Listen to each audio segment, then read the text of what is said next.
Hello, everyone. New York has undergone a dramatic transformation overnight, from the heart of capitalism to a bridgehead and stronghold of communism. From a city that suffered the world's most severe terrorist attack launched by extremist Muslims to one now taken over by a Muslim with overtly anti-Semitic attitudes. Such earth-shaking changes, of course, were not formed in a single day. In his victory speech yesterday, Mamdani suddenly changed his demeanor, prompting CNN commentators to exclaim that he had undergone an instant transformation, or, in plain terms, a face change. What face did he change to? The four-character phrases he hurled directly at Trump in sharp opposition, along with AOC's open challenge to Democratic leadership at the celebration site. Tell us what exactly? Today is November 5th, Eastern Time. I am Tang Jingyuan. Welcome to subscribe to our channel. Together, let us witness every unprecedented segment of history through an objective and rational lens.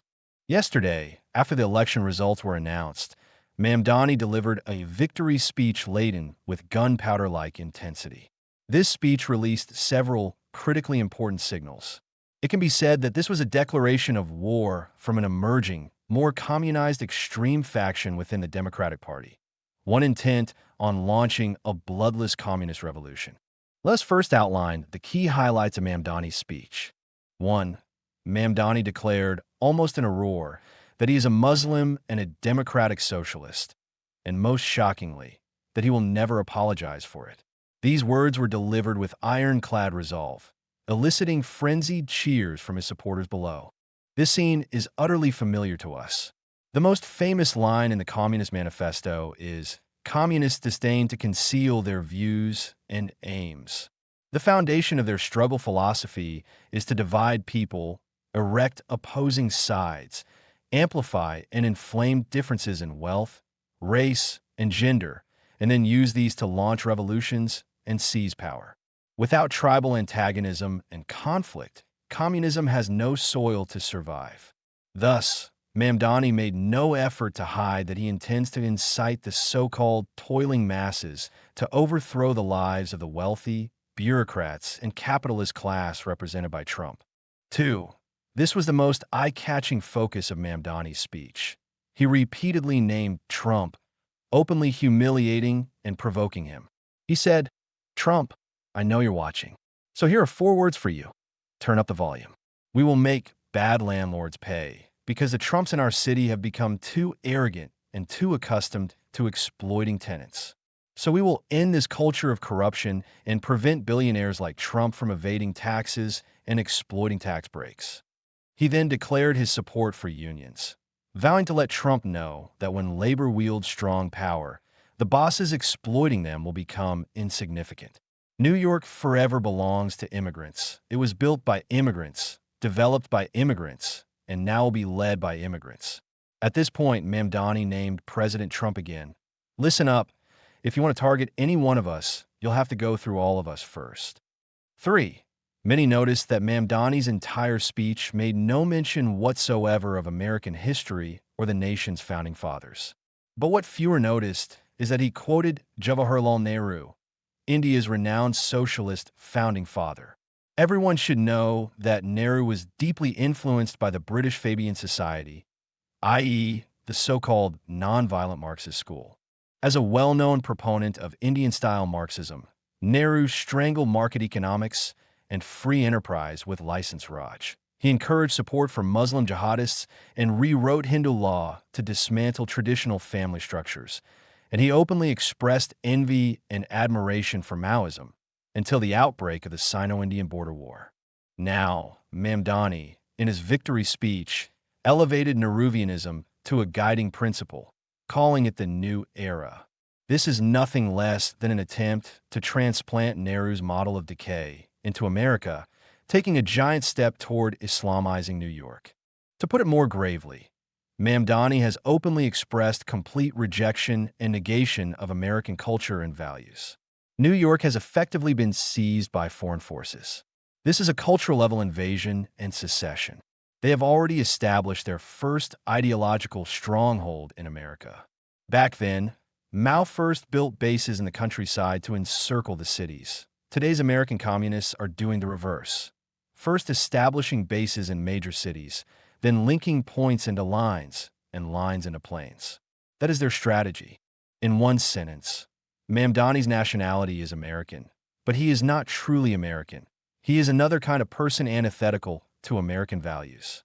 This is why we say the CCP is not Chinese, but a culturally alien invasion and occupying force. The two are remarkably similar. The only difference is that the CCP uses guns, while Mamdani uses ballots. Same destination, different paths. For Americans are insensitive to ideological content involving communism or socialism, but they are highly sensitive to changes in Mamdani's tone and demeanor.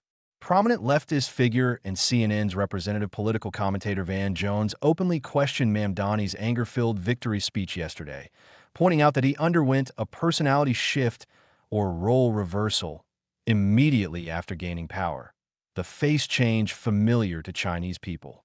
During CNN's live broadcast of the speech, Jones pointed out on air that this 34-year-old candidate's triumphant demeanor and furious, intense rhetoric were starkly different from the calm, inclusive, and moderate image he projected during the campaign.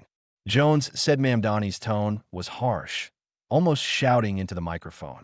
This was a different person from the Mamdani seen on TikTok or in interviews. Tonight, a different voice appeared on stage. Honestly, when I saw this news, I nearly laughed out loud. Anyone who has lived under communist rule is all too familiar with such reverse face changing. This wasn't a personality transformation.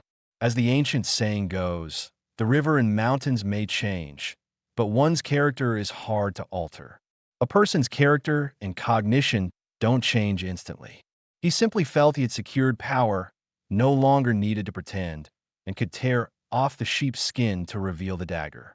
Every socialist revolution worldwide follows this pattern. Initially, they appear very down-to-earth, warmly concerned for the toiling masses, full of affinity, while loudly proclaiming democracy, fairness, and social justice, beautiful slogans. Even Mao published editorials in Xinhua Daily paying tribute to American democracy. But once in power, that's another story. What Mamdani delivered yesterday was not an ordinary victory speech, but a manifesto for New York's communist revolution. We are not exaggerating or overinterpreting here. This is what they themselves said. Yesterday, right after the New York mayoral election concluded, AOC, the leader of the Democratic far-left squad, praised Mamdani's victory as a stunning two-front victory. Which two fronts? She said Mamdani's mission was not just to defeat a Republican, but to defeat the old forces within the Democratic Party, the very old forces that brought us to today's predicament. AOC unabashedly warned the media on camera that this victory is a signal to the party's moderates. Many only talk unity when it benefits them, but not when it benefits everyone. This election reminds them, this is not a partisan fight, but a mission war. Either fight together or be left behind by the times. What is this so-called mission? In AOC's own words, fighting fascism. Translating AOC's half-veiled remarks into plain language, Mamdani not only defeated the external opponent, the Republican, but also the corrupt old forces within the party. Democrats should see clearly through this election around whom they should unite. The party's old forces have become negative assets, either be cut out and discarded, or join us in revolution and class struggle. Her fascism is the same concept as Mamdani's New York's Trumps, a blanket term for government, capital, the wealthy class, and even the old forces within the party. All are targets of their revolutionary struggle. I wonder if Pelosi or Schumer, hearing AOC's murderous declaration, felt what Chinese friends call shivering in fear. It's hard to say.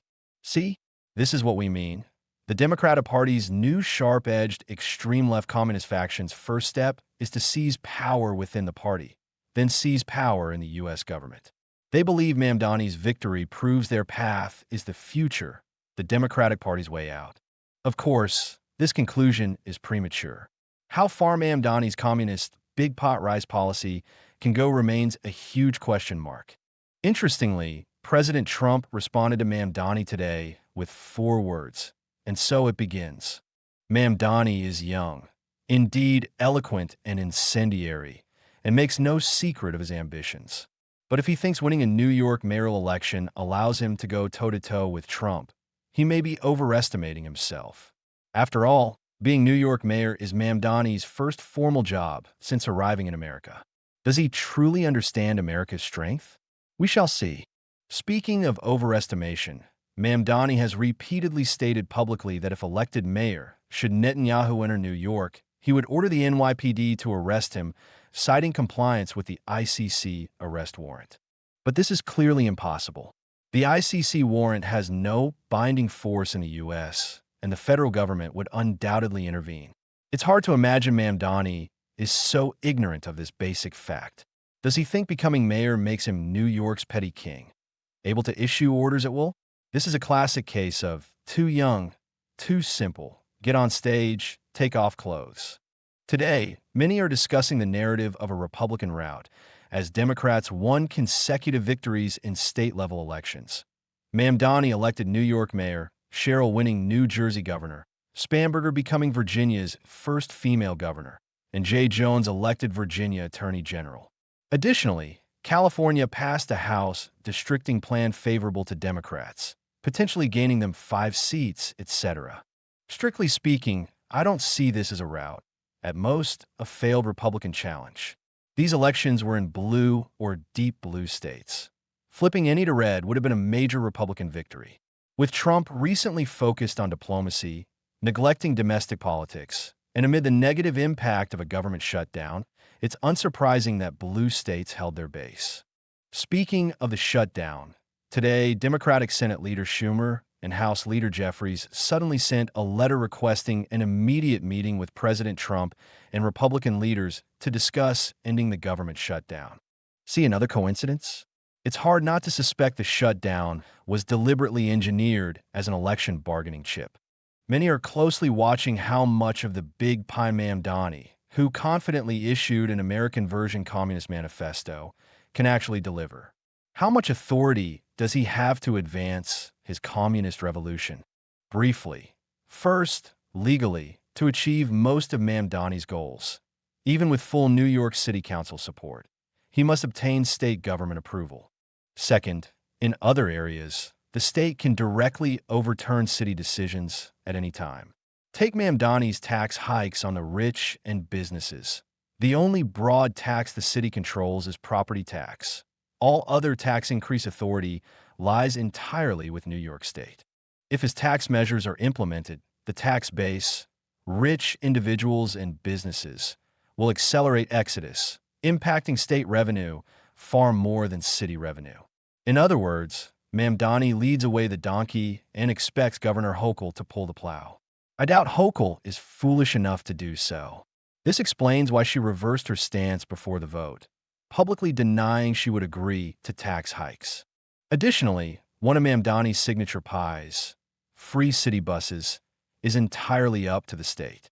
If Hochul supports it, service quality for New York buses and subways will plummet, and whose head the public's anger falls on is anyone's guess. Mamdani's plans to defund police and freeze rents are also fully subject to state veto. Why did Hochul endorse Mamdani before the election? She saw him as likely to outpace the aging Cuomo and sought to trade support for his backing in next year's Democratic primary. But Hochul is unlikely to stake her entire governing foundation to pay for Mamdani's pie-in-the-sky promises. Objectively, she may offer limited support for some tax-the-rich measures, but only if they don't harm her own interests. Regarding New York's communist great exodus, here are the latest updates to share. 1. Florida Governor DeSantis formally consulted legislators on whether to impose a 100% tax on those fleeing New York to Florida. 2. School placement agency Command Education told media that within 30 minutes of the election results, they received messages from 3 families. By today, at least 23 clients have contacted them, all preparing to relocate and seeking help enrolling their children in elite private high schools and middle schools in other states. These are all affluent families. 3. New York City Fire Commissioner Robert Tucker resigned hours after Mamdani's election, simply because he is Jewish. Such elite talent loss will only increase. 4. Real estate developers in Florida and Texas are gearing up for a boom, expecting significant price surges. Florida developers, e.g., Miami, Palm Beach, have recently signed contracts with New York buyers exceeding $100 million, mostly affluent New York residents. The grand drama is unfolding. Let us watch and cherish it.